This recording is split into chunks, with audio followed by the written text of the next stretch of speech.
Welcome to Gospel Lessons. I'm Kevin Prince. Today we're continuing our series on false traditions, beliefs often passed down in the church but not rooted in Scripture or the Gospel. These traditions, while sometimes harmless, can prevent a deeper understanding of doctrine. Today we're going to be talking about patriarchal blessings. Joining me is Bruce Porter, a renowned scholar with degrees in ancient Near Eastern and Middle East studies, specializing in Semitic languages and religious history. Bruce has authored over 16 books and is well known for his research on the Pearl of Great Price. I first met him on a life-changing tour in 2018, which inspired this Gospel Lessons YouTube channel.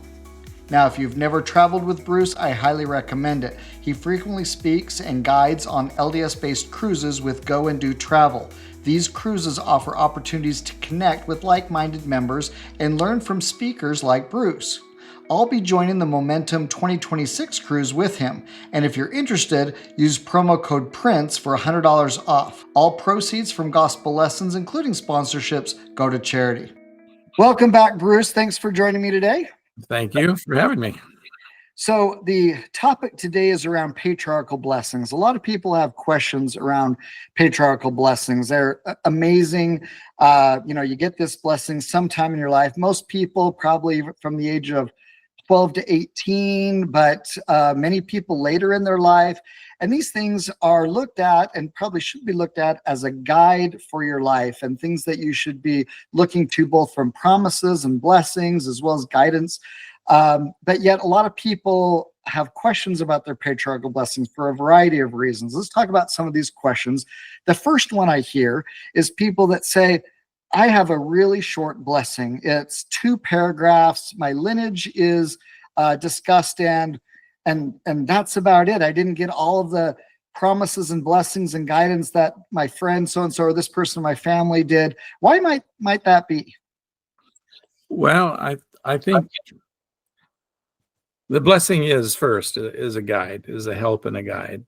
And the most important thing about a patriarchal blessing from a stake patriarch is the lineage. That's the main thing. Every blessing from a father in a home is a patriarchal blessing. And that child or that person or that individual, be it a spouse or be it a child, every blessing that a father gives is, in a sense, a patriarchal blessing because they are the patriarch to that family. They are the head of that family. And even the church, it's an interesting thing when it comes to the authority of the father of the family or the patriarch of the family. Even the church must acquiesce to the patriarch of the family, be he member or non-member. The church cannot do anything to that father's children or bless them or ordain them or do anything without the father's permission, be it whether he's a member or a non-member. The patriarch has supreme authority over that family. And so within a church context or a membership context, every blessing that a father gives is a patriarchal blessing. But we have a stake patriarch who gives a lineage, and the only thing he's required to do is give a lineage and then record, and then that lineage is recorded and sent to Salt Lake, and any other blessings that he feels inspired to give at that particular time. So it's more of a guide for life, but don't think that this probationary state ends with our death, because the spirit world, where the priesthood is organized and doing teaching, is part of this probationary state. And I believe that patriarchal blessings can extend beyond the veil into that spirit world probationary state, into that spirit world environment. And I think we're going to see many of those, many aspects of a patriarchal blessing fulfilled, not just here, but can be fulfilled even on the other side. Even when children go inactive, there's a great verse that everyone likes to quote in the Old Testament: if you train up a child in the way he will go and not depart from it. Well, we immediately think, well, my children's departed from it. What happened? I trained him up, so I must be wrong or have done something wrong. Well, that probationary state continues in the next life. And in that next life, that child is going to remember what he's been taught, and he's going to be realizing what the truth is, and he may not depart from it. So patriarchal blessings are connected to the same way. Those that are maybe blessed to be leaders in the Lord's work, maybe leaders in the Lord's work on the other side of the veil also. So all blessings performed by a patriarch are patriarchal blessings, but the unique thing about what a stake patriarch might do is state the lineage of the person. So this is a question for a lot of people, what that lineage is. Many people believe it's a physical lineage back to that tribe of Israel, back to the 12, one of the 12 sons. Others think it's something different. Can you comment on that? In the blessing of Abraham, there in the second chapter of the book of Abraham, beginning there in verse 9, 10, 11, and 12, those few verses there, Abraham is told that anybody who accepts the gospel becomes his seed. It's also mentioned that there's two types of the lineage of Abraham within those few verses. The two types are those who accept the gospel, and then you have the literal seed of Abraham. And it even mentions that there's going to be literal and there's going to be adopted seed. Those who accept the gospel become the seed of Abraham. That's an adopted. And then there are the literal or the lineage of Abraham who have a right and responsibility also, just like those who accept the gospel. So you have two different aspects of lineage. Now, the tribe the lineage that's declared in your patriarchal blessing, you can be either adopted into that lineage because you've accepted the gospel, or you can be a literal descendant of that lineage. It could be either one or both, perhaps. But the key thing is the responsibility of that lineage. That's where your responsibility lies. And the best places to study the blessings of the children of Israel are the end of the book of Genesis and the end of the book of Deuteronomy. Those are the two places where you see the blessings of the tribes of Israel. But the two most important, I don't want to say most important, but two important lineages are that of Ephraim and that of Manasseh. Joseph was called as the grand patriarch. He's the patriarch of the 12 tribes. It generally goes to the firstborn, that was Reuben, but the birthright goes to the first righteous born, and that's Joseph. That goes, and it has to do that because of the marriages, because of the matrilineal patriarchy that exists. It goes to the firstborn of the first wife, and then if he's unworthy, then it goes to the firstborn of the second wife. And Reuben lost his birthright. He's still the firstborn. You can't change that, but he lost his birthright, and so it goes to the firstborn of the second wife, and that's Joseph, even though he's number 11. And then it would go back to the secondborn of the first wife, and then the secondborn of the second wife, and then concubinical children come in after those, after the legal wives. The concubinical children are surrogates, and so Joseph becomes the patriarch to all the tribes of Israel, which means he's responsible for the temporal and spiritual welfare of all the other tribes of Israel. And that's why he has to be gathered out. That's why most of the church in their patriarchal blessings come either from Ephraim or Manasseh, because Ephraim and Manasseh have to be gathered from the world, both literal as well as adopted. They have to be gathered from the world first in order to gather the rest of the tribes of Israel when the gathering begins and when that gathering starts, even though it's already started. But they have to be gathered out first, as we see. They will become the blessing to the other tribes of Israel, as we see in section 133 of the Doctrine and Covenants. And so they have to be gathered out first. But the lineage that's declared can be because of responsibility rather than bloodline. It can be responsibility that the Lord has seen that you're going to best fulfill. Now, that may not be necessarily so much in this life, but it can be in that spirit world or in that time between death and the resurrection that Alma says is requisite. So even somebody who has a very short patriarchal blessing, the most important part of that blessing is their lineage, the lineage declaring their responsibilities and the things they should be doing, almost like a worldwide, a lifetime calling, if you will, for them to do and what they should be focused on. And if they're part of the tribe of Ephraim and Manasseh, then their job, their calling is the gathering of Israel, both in this life and ongoing, is kind of what you're saying. And that's the biggest part of it. So everything else after that would be kind of ancillary if there's other blessings that should be pronounced. But if there's nothing else, maybe that's an even greater emphasis on what they should be focusing on, which is the gathering of Israel, perhaps. And that's what I think. I think there's responsibilities for every tribe, and the lineage of every tribe, there's a responsibility there. And the other blessings that we can come from a father's blessing, or even a priesthood blessing from a priesthood leader. Those blessings are just as real and true as a blessing received by the hands of a stake patriarch. Yeah, so I mean, you get a blessing the next day from your father or a priesthood leader that then gives you other earthly, temporal kinds of blessings that would be just as in effect as the patriarchal blessing. One is recorded on the records of the church, one isn't, but that doesn't make them any less effectual in their value and in their blessings. Right. And a father can give a patriarchal blessing. He just can't declare the lineage that's going to be recorded. So back to lineage really quick, because lineage is an interesting thing. We've already talked about how lineage really is a calling, but there is this idea of the adoptive lineage versus a blood lineage. And if you go back, I mean, we each have a set of parents that each had a set of parents, that each had a set of parents. And as you go back and back on that, if you go back to 7 generations, that's you come from 128 different people, for example, or 15 generations, you're now looking at over 32,000 different people that you come from, or 20 generations, it's 1 million people. 30 generations is 1 billion people. Now, if you go back 30 generations, you're only going back about 1,000 years, give or take. And that's a billion people. Well, the interesting thing is there was at that time, 1,000 years ago, only like estimated 345 million people on the earth. So how do you come from 1 billion people if there was only 345 million? And the answer is there's a lot of overlap in there. So the reason I say all of this is because it seems to me mathematically, statistically, and genetically, we have to be probably likely from all 12 tribes, blood in some way, somewhere through our line. We probably connect not just to the one tribe that we are given our patriarchal blessing, but probably all 12.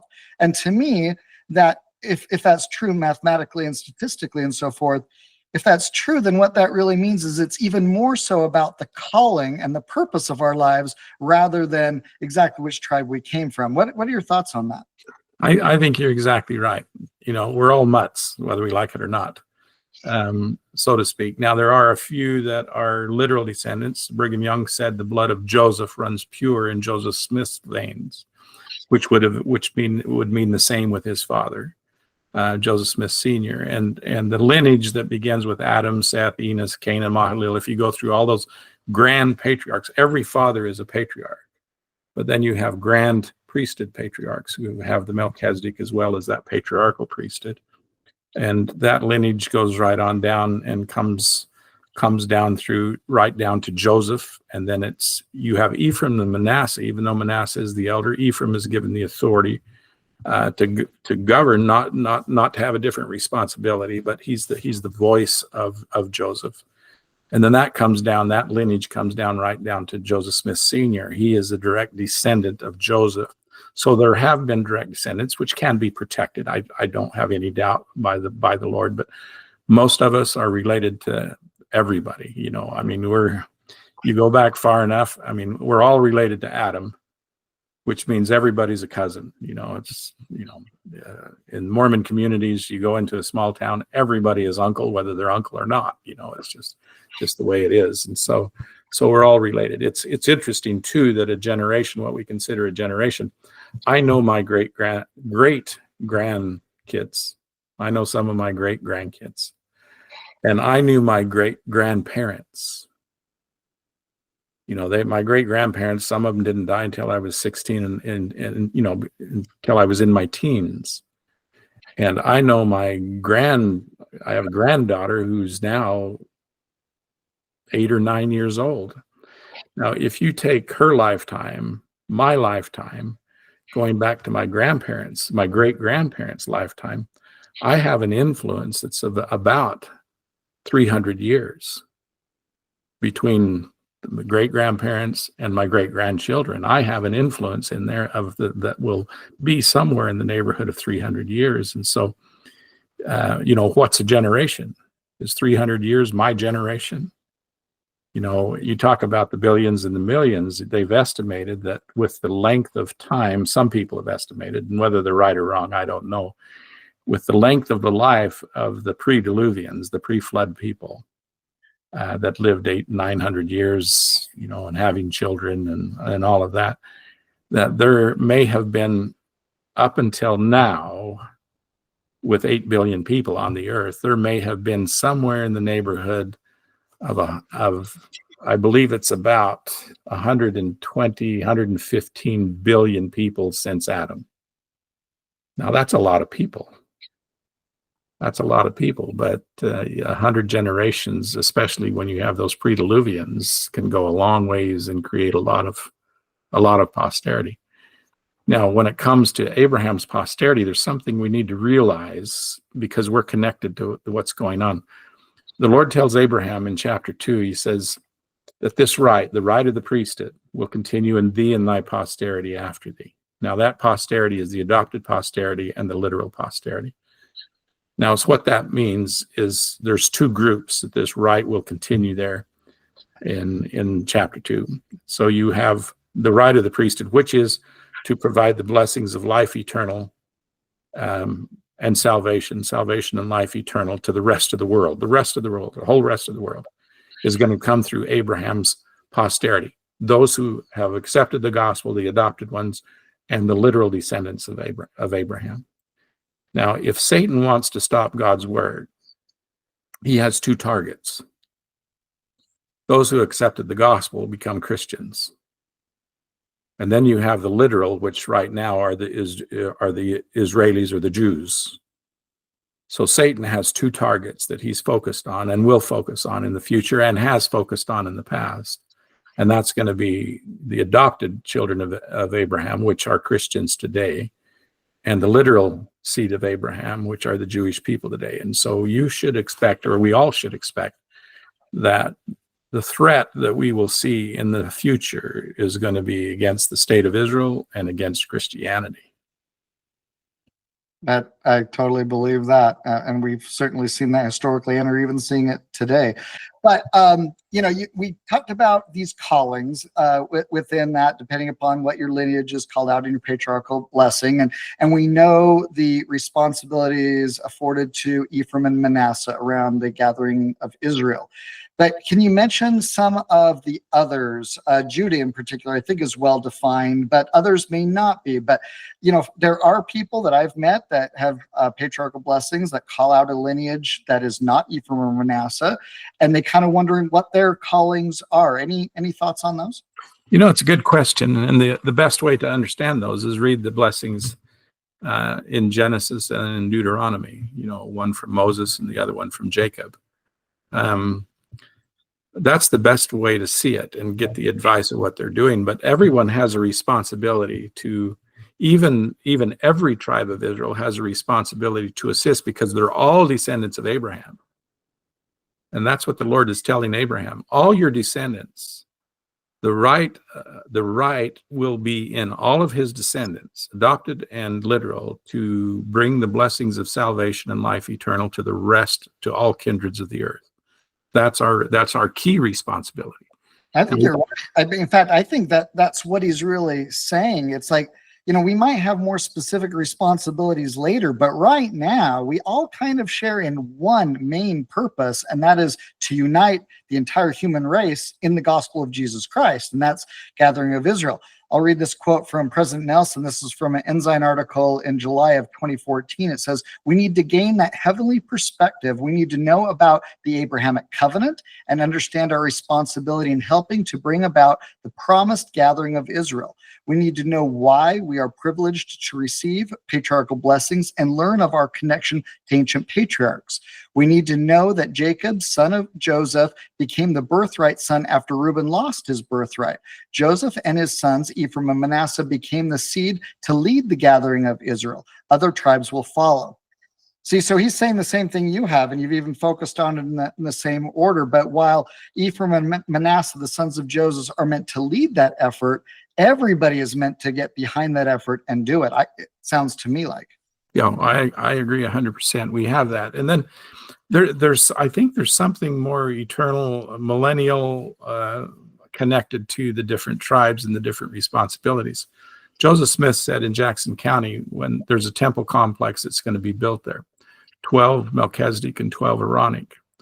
And when it talks about in the scriptures and Revelation and elsewhere, where it talks about the 144,000, there's 12,000 out of each tribe that are going to be set up. Now, the implication is in section 77 of the Doctrine and Covenants that those 12,000 out of each tribe will be responsible for doing or assisting in the temple work of those tribes, of those particular tribes. So, somebody who's born in the tribe of Dan, or their patriarchal blessing says they're from Dan, they may be in that legion that's going to assist when Israel is gathered, even in this life or even in the next life. They may be the ones to assist in that tribe's salvation and life eternal, the work that's required for them.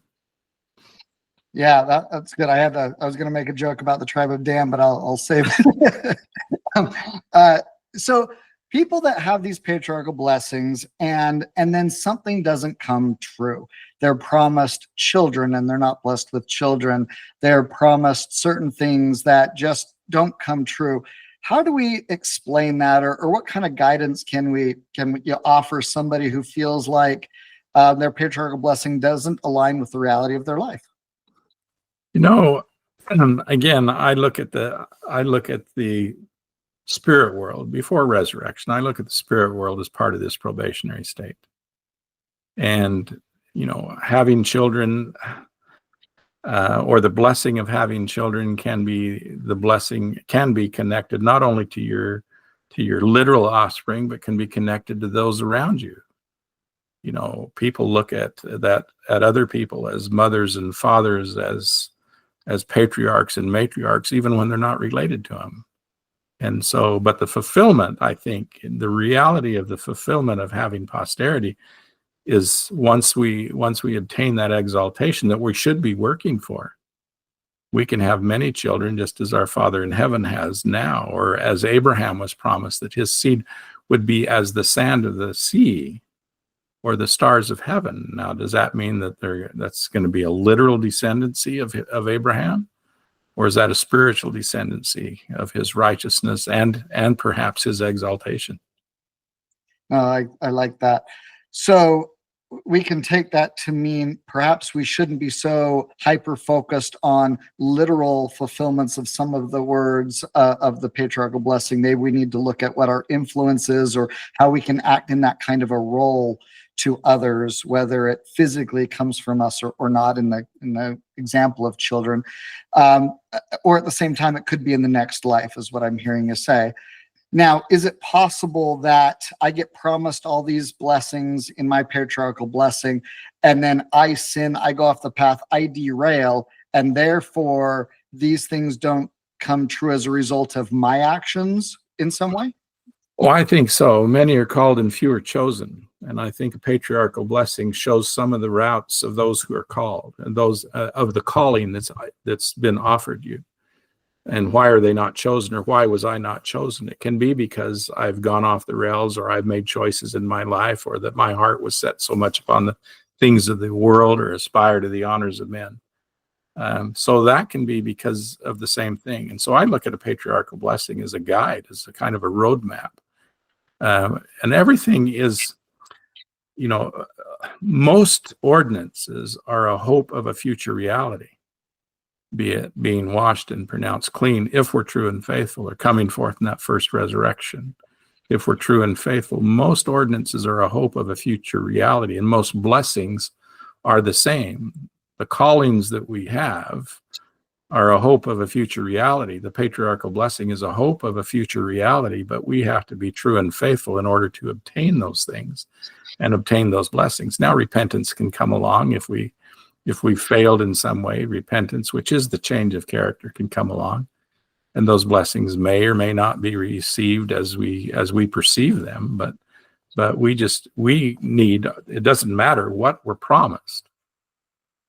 We just need to be worthy for the blessings that God has prepared for us, whether we've lost some along the way or whether we haven't. A prayer I used to have even as a youth a long time ago was that I'd be worthy to be called to any position in the church, but at the same time I prayed not to be called to these positions, I just wanted to be worthy to be called. I didn't want to be called, but I wanted to be worthy to be called. So I wanted to be worthy for the blessings that the Lord has in store. Not so much to be called to a position, but to be worthy of it. So what I'm hearing from you is, like, if somebody derails, they go off the path, and even if they come back, they might have skipped some of the blessings that were promised them. I think that's obvious. We know that one of the things that is in, I think, all of the patriarchal blessings I've ever seen is the promise that all of these things are based on whether you are true and faithful to these blessings.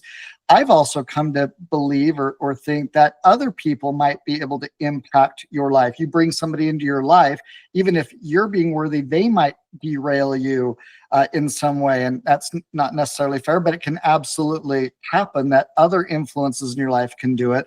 But all blessings are eventually available to you. All blessings are totally available, whether in this life or in the next life. And so I think that's something that everybody needs to take from it.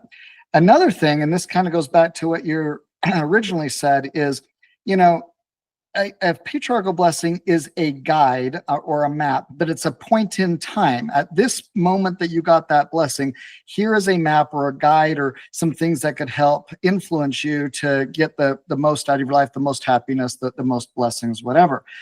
But if something happens, you could the next week, the next month, the next year get another blessing from a patriarch, a father, a priesthood leader, and reorient you based on where you are at that time in your life to get the most blessings. You don't always have to go right back to the patriarchal blessing and hyper focus on those, because that may have been something in that point in time, and you can kind of reorient. When I use my phone to use directions in Google Maps to get someplace, I don't just look at it when I'm in the garage and I don't look at it again until I get to the destination. I'm looking at it continually on my way. And I think we could kind of use that as a metaphor of getting other priesthood blessings and other things along the way, because things do change. Circumstances do change. We use our agency that modifies where we are in life. And sometimes we need to get reoriented on those blessings, because our choices can change our path, and therefore the blessings of a patriarchal blessing might not be exactly aligned with what they would have been had we made different choices. Your thoughts?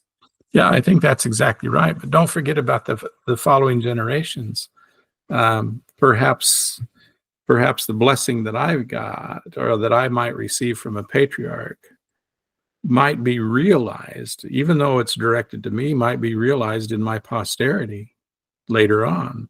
Can my children, can my sons, can my grandsons or my granddaughters fulfill parts of that blessing? Is that still me?